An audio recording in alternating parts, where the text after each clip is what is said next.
Olá, bom dia. Hoje eu vou falar do modernismo no Brasil. Finalmente chegamos, né, à nossa melhor literatura. Pelo menos eu acho. Não estou menosprezando a literatura clássica, porque eu sou bem clássica, mas eu também gosto muito da literatura moderna. Então, vamos falar um pouquinho aí, né, dos precursores aí da Semana de Arte Moderna. Depois, vamos falar dela, e posteriormente, né, das divulgações. Então, uma aula só não é suficiente, eu vou gravar uma outra aula, né, sobre a continuidade, porque eu quero falar hoje especificamente da semana, depois eu quero falar das revistas que foram publicadas pós-Semana de Arte Moderna. Eu vou citar algumas hoje, mas eu vou dar mais profundidade na próxima. E aí, na próxima gravação de aula, eu já incluo Mário de Andrade e o Oswald de Andrade na aula, para ficar mais evidente aí a fixação, né, dessas ideias modernistas, né, e a adoção do país, né, por elas. Elas causaram estranhamento, revolta, né, no público da época, mas elas se fixaram, tanto que até hoje nós temos aí o movimento modernista. Então é importante, né, que saibamos aí interpretar tudo isso, né, para que tenhamos uma compreensão grande, né, da importância desse momento aí para a cultura brasileira. Primeiro fato que precisa ser lembrado é que em 1922 nós temos aí, né, 100 anos da independência política e econômica do país. Então, a Semana de Arte Moderna ela vai acontecer justamente agora, quando o Brasil complementa 100 anos de independência. Então, o que será, né, que se pretendia com essa ideia? A independência cultural, que era o que estava faltando, né, para que tivéssemos a nossa própria cultura. E olha, deu tão certo que hoje nós exportamos cultura. É um país que vivia copiando tudo, né, hoje exporta. Não sei se vocês acompanharam, recentemente nós tivemos nos Estados Unidos a publicação, tem nem um mês isso ainda, do livro Dom Casmurro, do Machado de Assis, nos Estados Unidos, né, que eu já citei, e esgotou no mesmo dia, né? Eles lançaram, não sei, não divulgaram quantos volumes de livro lá lançaram, né? A quantidade de número de livros, mas eles disseram, né, que esgotou no mesmo dia. Olha só, né, como a literatura brasileira tem importância. Então, eu quero com isso mostrar a vocês também a importância da literatura moderna, né, da nossa conquista mesmo, né, dessa independência cultural que acontece agora. Então, nós já estudamos o pré-modernismo, vocês sabem que esse foi o primeiro, vamos dizer assim, primeiro passo, né? Tanto que nos pré-modernistas nós já temos inovações, na linguagem, às vezes na estrutura, né? Tem os contos do Lobato, o Policarpo Quaresma, do Lima Barreto, o Euclides da Cunha com Sertões, né? Tudo isso nós já estudamos, né? Sem esquecer do Augusto dos Anjos e sem esquecer do Graça Aranha. Então, tem aí todo um período que começa em 1902 e vai até 1922, porque a Semana de Arte Moderna ela é de 22, né? Então, ela começa no dia 13 e ela vai até o dia... o fechamento do teatro até o dia 17 de fevereiro de 22. Então, é importante que saibamos que ela não aconteceu magicamente, que houve toda uma preparação, senão não daria certo. E eles precisavam, de alguma forma, criar a própria literatura. Né? Então, vou compartilhar a tela aí para a gente ter uma referência, né? E para ficar até mais fácil para vocês, né? Para compreender melhor, né? Então, eu vou falar antes aí dos precursores, né, dos fatos mais importantes. Não dá para eu falar tudo, né? Vocês têm no material toda essa parte em detalhes. Se vocês quiserem um aprofundamento maior, né? Vou falar bastante, mas tem um aprofundamento maior. Basta vocês se dirigirem ao material didático, que lá vocês terão data por data. Né? Se você pegar lá, você tem 1911, 1912, 1913, 15, 17, 18, 19, até 22. 22 é a Semana de Arte Moderna. Então, esse título aqui, ó, já marca a Semana de Arte Moderna que aconteceu no Teatro Municipal de São Paulo. Foi o espaço escolhido pelos modernistas, né, para apresentar as obras, né? E aí é interessante que não pode só pensar em obras escritas, pintura, escultura, arquitetura, gráficos, né? Música, teatro, tudo. Né? A mudança é uma mudança total mesmo, né? Por quê? Porque agora nós vamos ter, na verdade, uma soma das vanguardas, né? Mas o que foi importante do passado, porque, na verdade, os modernistas eles querem romper com as tradições. Então, muita coisa do passado vai ser deixada de lado. Algumas até voltarão no decorrer do tempo. Né? Agora, nesse momento, não. Por exemplo, a cultura clássica, a medida nova, a medida velha, tudo isso vai ser deixado de lado. Né? O soneto, nesse primeiro momento, eles são muito radicais. Eles não querem saber de nada. Né? Então, olha, o primeiro assim, a ser relevante citar é o de 1911, que é o Oswald de Andrade, é um poeta que nasceu moderno, né? Ele é de uma família de artistas, né? Principalmente o tio, que é o Inglês de Souza, ele é um autor realista, naturalista, mais naturalista. Então, está no sangue da família toda essa parte. Né? Então, tem várias participações dele, mas eu quero destacar a criação. Na verdade, ele funda, né, um mecanismo que vai ser muito importante para a divulgação do evento, principalmente do evento Semana de Arte Moderna, né, que ele pretendia, ainda não é uma ideia formada, né, mas já é uma ideia, né? Ela já existe. Como ela vai acontecer até 1920 nós saberemos, né? Mas está em 1911. E aí ele funda um periódico chamado Pirralho. Vai falir depois, né? Mas é um fato importante. Ele é responsável por trazer ao Brasil o Manifesto Futurista, né? Por meio dele também e dos contatos dele, nós vamos ter o cubismo, o expressionismo, o dadaísmo, né, e o surrealismo. Então, vamos pegar aí alguns exemplos. Né? Então, por exemplo, nós temos na relação dele com a Tarsila do Amaral, o cubismo. Na relação dele com a Anita Malfatti, Mário de Andrade, né, nós temos aí o movimento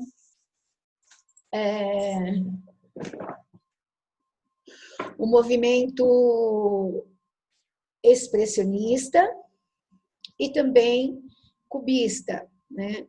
Então, são exposições que vão acontecer aí no decorrer desse período. E a exposição mais, vamos dizer assim, mais famosa é da Anita Malfatti, em 1917. Eu já tinha feito uma em 1914, mas essa exposição ela foi bem clássica.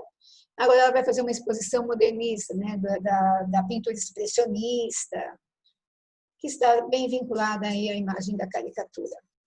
É importante ressaltar, né, essa relação da arte, né, com a pintura, com a escultura. Então, há participações aí, né, do Nazar Segal, com exposição também, que ele é pintor, do Brecherret, que é escultor. Nós temos aí os arquitetos da época. Né? Então, tem que considerar tudo isso. Mas a pintura da Anita, ela vai causar, porque quando ela fizer a exposição, o próprio Monteiro Lobato vai se encarregar de mostrar esse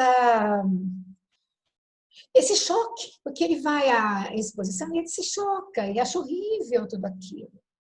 Ele não concorda com a arte da Anita, porque ela é formada pela Academia das Belas Artes, né, ali na Estação da Luz, a faculdade mais famosa da época de artes, né, e artes clássicas. Foi para a Europa porque ela queria mesmo aprender essa nova pintura. Então, ela vai fazer a exposição dela agora, expressionista. E o Monteiro Lobato vai fazer um artigo criticando a exposição. E vai mexer com um monte de gente. Muitos modernistas já existem nesse período. Mário de Andrade, Oswald,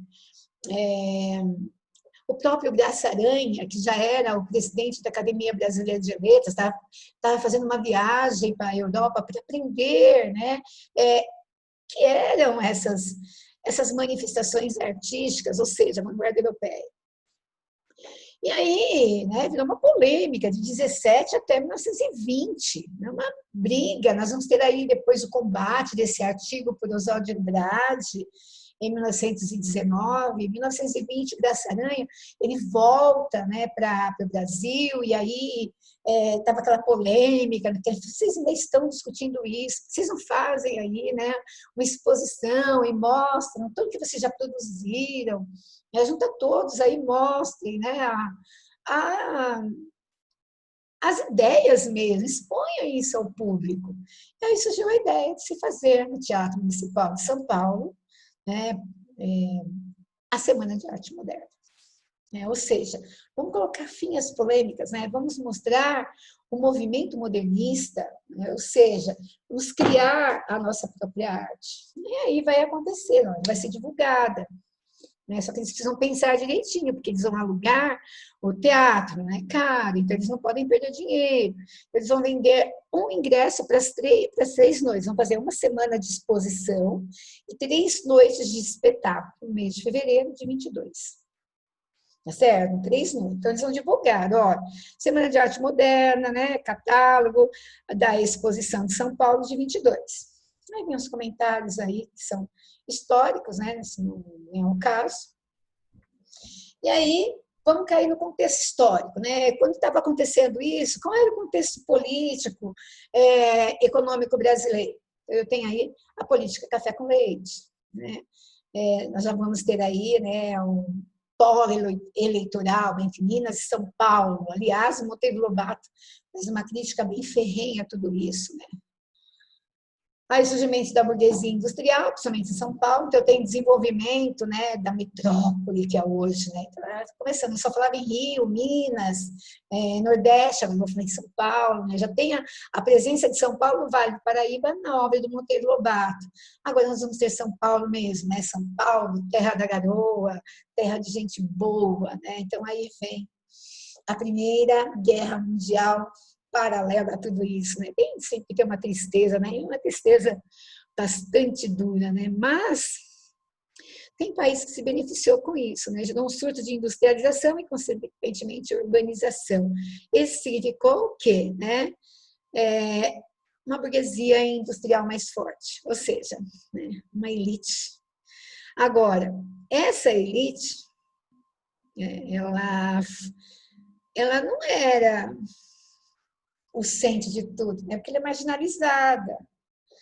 Então, ela está sempre em cima da política do café com leite. Então, o que vai acontecer nesse período, que seria aí Marechal Deodoro da Fonseca, Fernando Peixoto, Prudente de Moraes, entre outros aí. Eu vou ter, por consequência da guerra, a chegada de muitos imigrantes no Brasil, principalmente os italianos. Eu já mencionei um livro, nós já até conversamos sobre isso, o livro do Lima Barreto, Triste Fim de Policarpo Quaresma, ele fala da chegada dos italianos. Euclides da Cunha também menciona a questão do sertanejo, o Graça Aranha também a questão do imigrante alemão. Então tem aí um fator, para onde vinham esses imigrantes, Eles queriam regiões prósperas e que tivesse uma zona rural próxima, onde havia principalmente café, e onde tinha indústria. Então, eles iam para as grandes metrópoles. Nesse período, o Brasil recebeu 1,5, ou seja, 1,5 milhão de imigrantes, portas abertas. Aí eu vou fazer uma crítica para vocês entenderem. 1888 foi a abolição. Então, havia muitos negros no Brasil, não só dos imigrantes. Mas e a preocupação do brasileiro nascer todo mestiço, de negro com branco?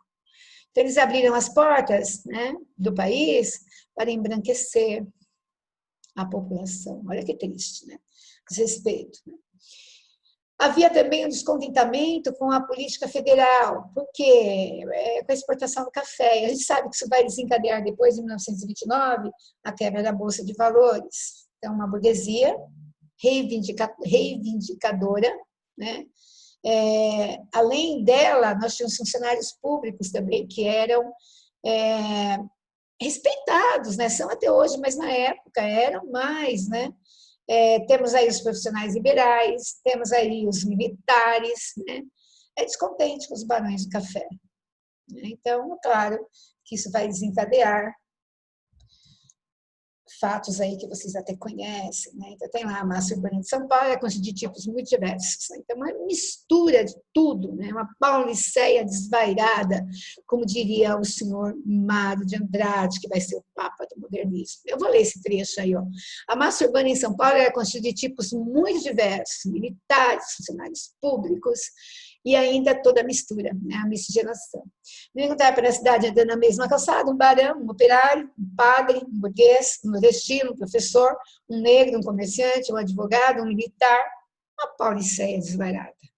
Ou seja, referência à miscigenação. Olha o livro do Mário de Andrade, que vai ser publicado no primeiro dia após a Semana de Arte Moderna.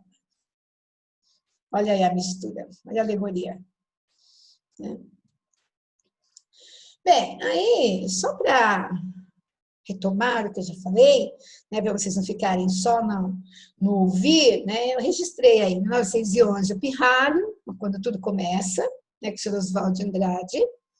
Ele traz depois, em 1912, as ideias futuristas de Marinet, né?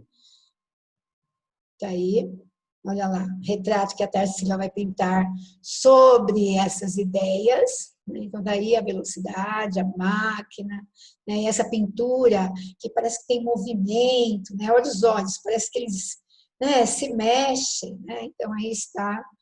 Né? O Lazare Segal, que é um outro pintor, realiza sua primeira exposição, já havia citar também expressionista, não vai ter grande repercussão, mas é significativa.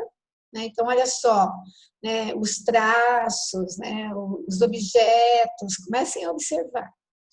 E aí, né, o marco inicial, em Portugal, nós já estudamos, a revista Orfeu, ela tem influência aqui no Brasil, principalmente no Rio de Janeiro, com o Ronald de Carvalho, que é um poeta que vai estar presente aí na segunda noite da Semana de Arte Moderna.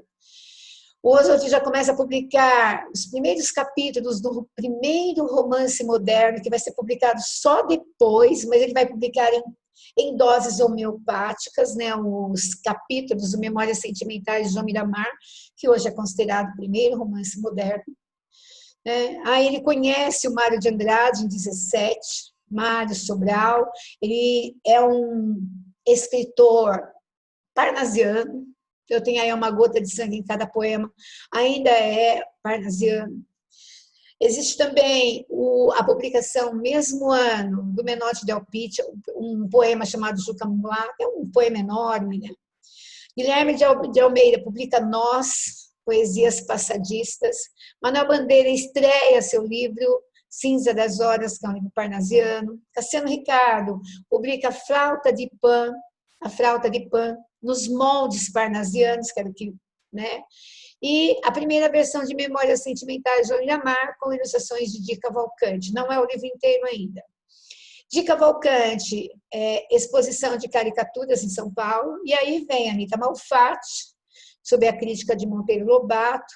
Essa crítica recebeu o título, eu já falei sobre ela, quando eu dei Monteiro Lobato, Paranoia ou Mistificação, e ela vai causar... Essa crítica vai causar muitos transtornos, né? E a Anita vai receber apoio de Mário de Andrade, Oswald de Andrade, Minotti Del Pitta, Guilherme de Almeida e Di Cavalcanti, todos contra Lobato. Né? Aí eu tenho algumas imagens, né, da exposição da Anita. Esse é o Mário de Andrade. Né? E aí eu tenho o expressionismo. Há também a publicação de Messidor, do Guilherme de Almeida, e o Bandeira, em 18, publica o segundo livro dele, Carnaval, que é uma mistura de uma poesia parnasiana e simbolista, mas bem simples já, quase caminhando para o modernismo. Em 1920, eles descobrem Victor Bergeret, né, um jovem escritor, criador do estado de espírito, segundo os modernistas. Né? Aí eu tenho todas as esculturas importantes hoje em dia. Né? Eu tenho lá no Museu do Ipiranga, aquela escultura maravilhosa do Ibirapuera, né? Da Duque de Caxias, e outras esculturas que tem aí por São Paulo. Né? E vocês vão vendo aí algumas, ó. Estudo para o monumento às bandeiras, 1920, o monumento às bandeiras no Parque de Ibirapuera. Lá está o esboço, depois a construção desse monumento. Segundo Mário de Andrade, Bergeret foi o criador do estado de espírito dos modernistas e afirma, porque Victor Bergeret, para nós, era, no mínimo, gênio. 21, aí já vem quase pertinho dela. Né? Eu tenho aí no Trianon um manifesto, né, que vai ser uma homenagem a Menotti Del Pitta. Aí o livro As Máscaras, vai ter uma crítica à literatura que o Oswald de Andrade vai defender. E aí vem a escritura de Paulicéia Desvairada, que vai ser publicada em 22, por enquanto só se fala dela. E nesse manifesto, né, a gente tem lá uma referência crítica, né, de Mário de Andrade, já falando mal mesmo de alguns poetas parnasianos. Ele vai causar meio escândalo. E tem aí Fantoche da Meia-Noite, Encontros com Graça Aranha, né? São exposições, né? Fantoche da Meia-Noite. E o Graça Aranha é que vai falar para eles, olha, em vez de ficarmos aí com tantas brigas, ele era o presidente da academia, né? Tanto que a gente tem o prêmio Graça Aranha, que representa a Academia Brasileira de Letras. Né? Tá? Então, idealização da Semana de Arte Moderna. A arte que virou notícia. Pronto. Eles vão começar a divulgar em todos os jornais o fato. Né? Aí, na literatura, quem vai se apresentar? Mário de Andrade, Oswald de Andrade, Ronaldo de Carvalho, Menotti Del Pitta. Eu não coloquei todos, coloquei os mais importantes aí, né? Tem, gente, um monte, né? Não dá nem para enumerar todos aí. Na pintura, coloquei os mais importantes, né? Então, tem lá Anita Malfatti, Tarsila do Amaral e Giga Valcante. Na música também tem vários autores, mas quem se destaca é Villa-Lobos. Eu coloquei a foto deles aí. Vocês já devem ter visto, né? Mas está aí. Tá? Pra vocês terem uma ideia. Bem, como foi? Né? Um fracasso. Porque eles foram vaiados, a burguesia era a elite, né? Na época. Eles defendiam o parnasianismo, eles achavam que era a melhor poesia do mundo, né? E não abriram mão. E aí, é claro que a Semana de Arte Moderna foi um verdadeiro fracasso. Né? Miados, uivos, gritos, pó de café, ovo, etc. Né? Dentro do Teatro Municipal. Então, vamos lá, foi como se esperava, um notável fracasso. A recita de ontem, da pomposa Semana de Arte Moderna, que melhor e mais acertadamente deveria chamar Semana de Mal às Artes, né? Isso foi no Correio Paulistano. Aconteceu a primeira noite, olha, já começaram as críticas. Na Folha da Noite, não é só um problema de estética, mas deve ser estudado como fenômeno da patologia mental. Todas as extravagâncias do futurismo originárias de um verdadeiro estado de espírito mórbido. Alguns comentários de jornais, né? Folha da Noite. Desejo encontro de chamar a atenção e ingenuidade de certos espíritos providos de qualquer preparo, o desequilíbrio de alguns cérebros e o verdor da mocidade são os principais motivos que caracterizam os adeptos dessa escola. Criar é um privilégio de gênio e, evidentemente, futurista não pode ser gênio. Quer dizer, crítica, né, à vanguarda europeia, é claro. Mais uma Gazeta, que é um jornal importante. Nós que pensamos que a grande arte deve ser compreendida por todos, esperamos cheios de curiosidade a realização desse certame e prometemos desde já a nossa crítica severa contra a iniciativa. A Semana de Arte Moderna está para acabar. É pena, com franqueza, se do ponto de vista artístico aquilo representa o definitivo fracasso da escola futurista, como divertimento foi insuperável. Está vendo as críticas, gente? Mais um. De um lado, artistas de fama faziam versos, citavam trechos de prosa, enchiam o ambiente de harmonia. De outro, alguns indivíduos que chegaram a envergonhar o gênero humano, por dele conservarem apenas os aspectos, ladravam e cacarejavam. Vamos ver o que aconteceu, né? Então, primeira noite, 13 de fevereiro. Então, tem lá a exposição, a abertura, né?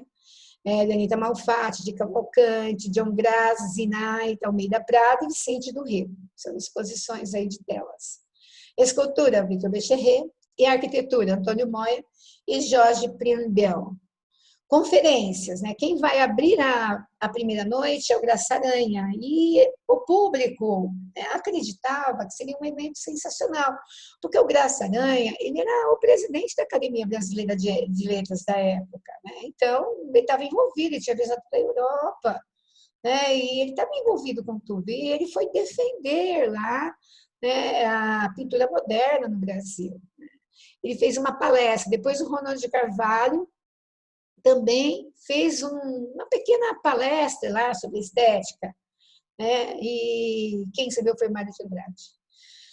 Aí tivemos a apresentação de Eric Satie, de Hernani Braga, né? Danças africanas e declamação de poemas de Ronald, Oswald de Andrade e Guilherme de Almeida. Foram vaiados, principalmente essa parte final. Foram muito vaiados, entre miados, latidos, gritos, né?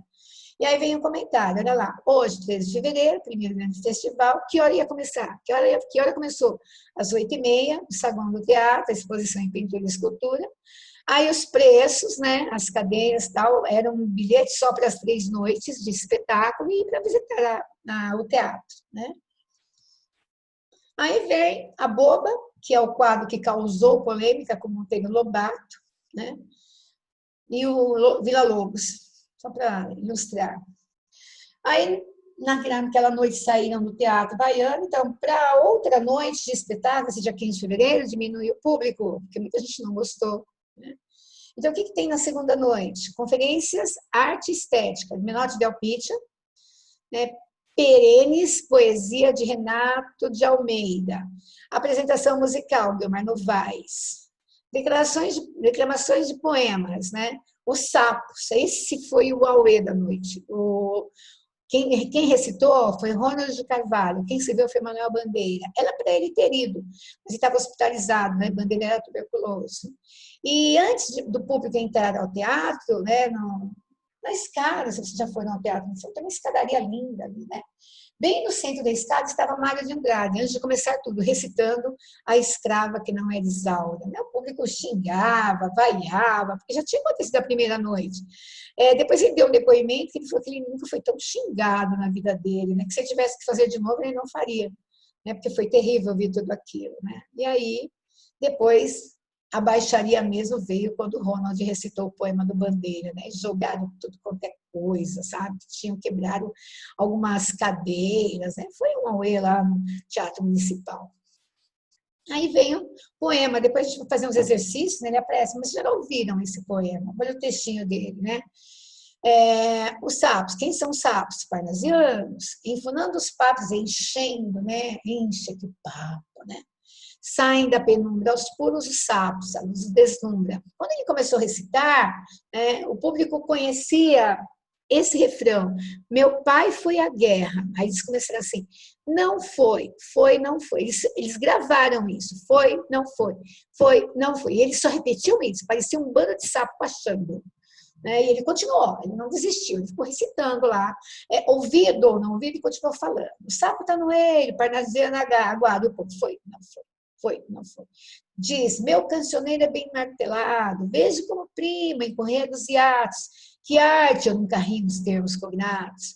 O meu verso é bom, flumente sem joio, faço rimas com consoantes de apoio, e soluças tutas de frio, sapurum da beira do rio. Tem mais, né? Eu só peguei um trecho aí para vocês.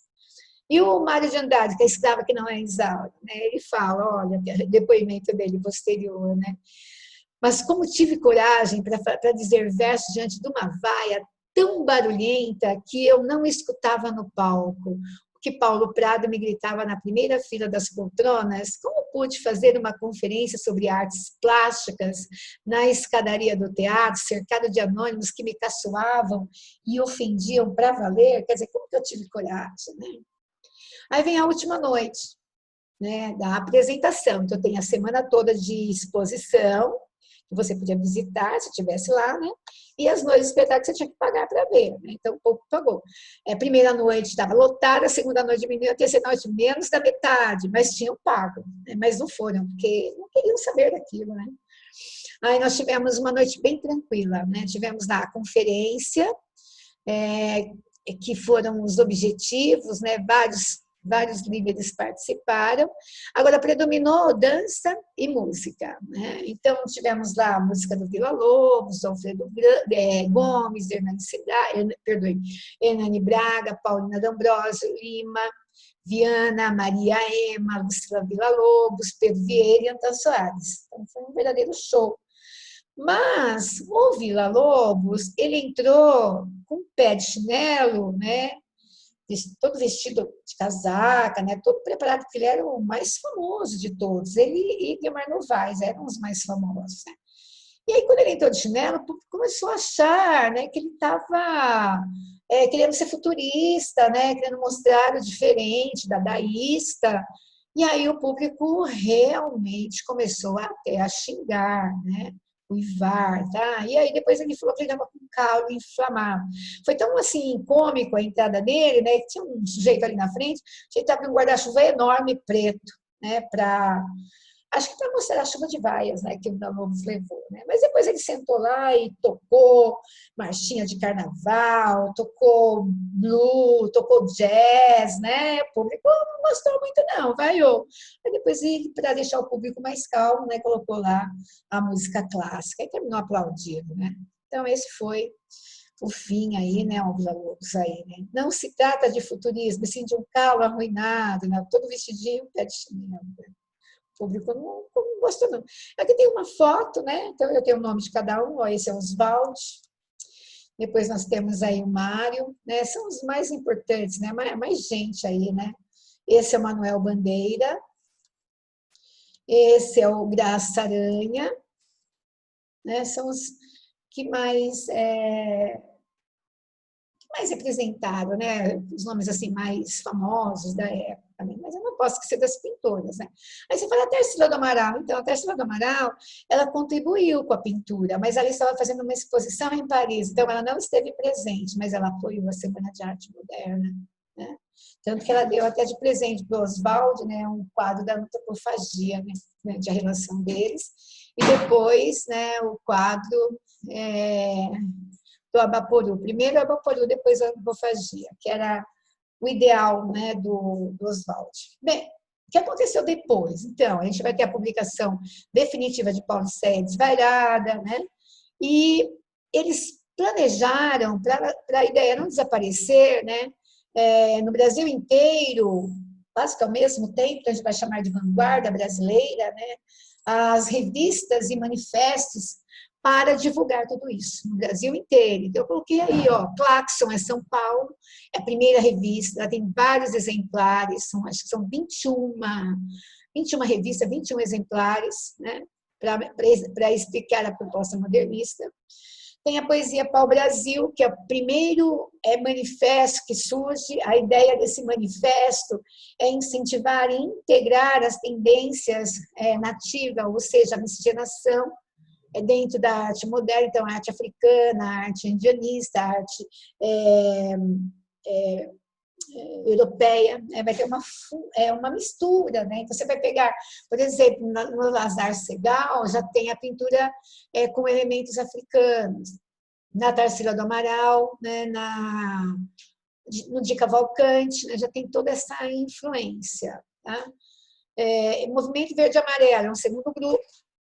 A escola adianta, isso também é São Paulo e Rio, né? Então, símbolos nacionais, manifesto regionalista valorizando as tradições nordestinas.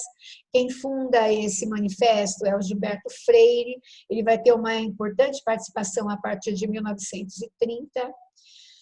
Eu tenho a revista, né? Era um jovenzinho que veio como participante, né? Observador da Semana de Arte Moderna, amigo de Bandeira, Mário e Oswald. O nominho dele, Carlos Dumont de Andrade. Ele vai chegar a Minas Gerais, vai fundar a revista. Né? A revista Festa, do grupo espiritualista, né? Que posteriormente é representado pela Cecília Meirelles, Vinícius de Moraes, Jorge de Lima, Murilo Mendes e o próprio Drummond e mais uma galera, né, que vai representar aí o segundo tempo modernista.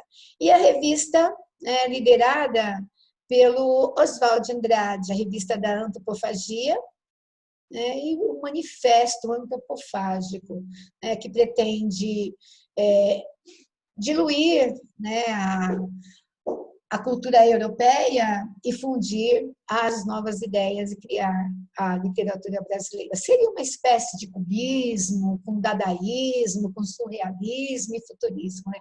Uma mistura. Né? Então, a antropofagia ela é muito cubista, né, por causa da Tarsila do Amaral.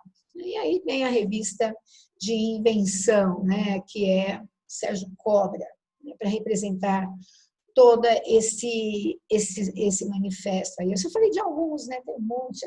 Tá? Muito bem, essa primeira aula nós acabamos, né? E eu vou compartilhar um outro slide. Deixa eu interromper aqui a...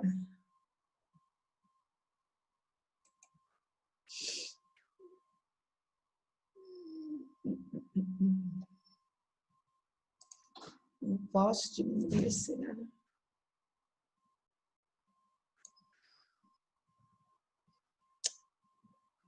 Eu não baixei, como que eu vou compartilhar agora? Eu vou interromper a gravação.